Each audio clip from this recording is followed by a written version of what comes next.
Imagine you are trying to predict someone's marks based on how many hours they study. You collect data like this. You see, there's a pattern. More hours is equal to more marks. So linear regression try to connect all the data points to capture the pattern. The line looks like this. Okay, so let's break it down even further. So let's assume that we don't know which algorithm to use or even what an algorithm is. We just have a problem statement. From your everyday experience, you have observed that when someone studies for more hours, their marks tend to increase. So you identify two variables in your problem: hours studied and marks scored. Now you want to find a relationship between them. The simplest possible relationship between two numerical variables is a straight line. But it just can't be y is equal to x. You need some flexibility or tunable parameters.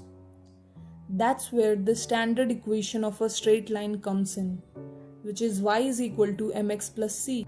This equation has two parameters, m, which is slope, and c, which is intercept. M controls how steep the line is, and c tells where the line crosses the y-axis.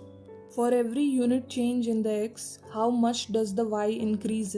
So that's how the equation arises, not randomly, but from both intuition and mathematical simplicity. In our case, a straight line works well because the relationship is fairly simple and linear, hence linear regression.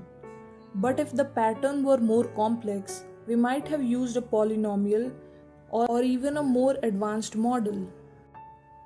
So now, using the real life data we have, we try to fit it into our model, or more precisely our equation.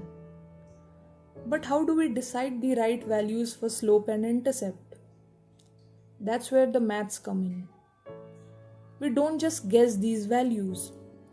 We use a process called training. The model looks at all the data points, in our case which is hours studied and marks scored, and try to find different combination of m and b to find the best fit. The goal is to minimize the error, which means making the predicted marks as close as possible to the actual marks in the data. So the model keeps adjusting m and b bit by bit, checking if the predictions get any better, until it finds the combination that works best for the given data. In order to reduce the error, we use techniques like loss functions and gradient descent, but that can also be done using this simple mathematical formula. Let's say you are trying to predict how well a student will score based on how much they have studied. Seems simple, right? But there's a lot going on behind the scenes, especially when we talk about bias and variance. Let me break it down. Imagine a teacher who believes everyone, no matter how much they study, always scores 50. That's bias. It means the model has a fixed way of thinking. It's too simple and it ignores reality. Now imagine another teacher who sees one student studied 2 hours, got 40 marks. Next studied 2.5 hours, got 43. Next 3 hours and got 48. So this teacher says, I need to create a super specific rule for every little difference. That's variance. The model is trying too hard to match every single data point in the data and ends up overcomplicating things. Underfitting happens when your model is too simple. It doesn't understand even basic patterns. It means high bias and low variance. The model is always wrong in the same way.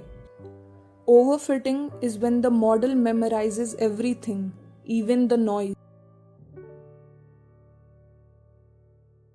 Imagine a student who memorized last year papers word for word.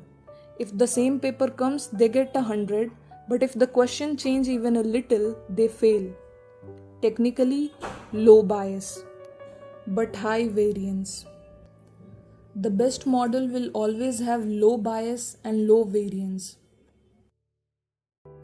In the next video, we'll be writing the code for this linear regression, and we'll also see classification.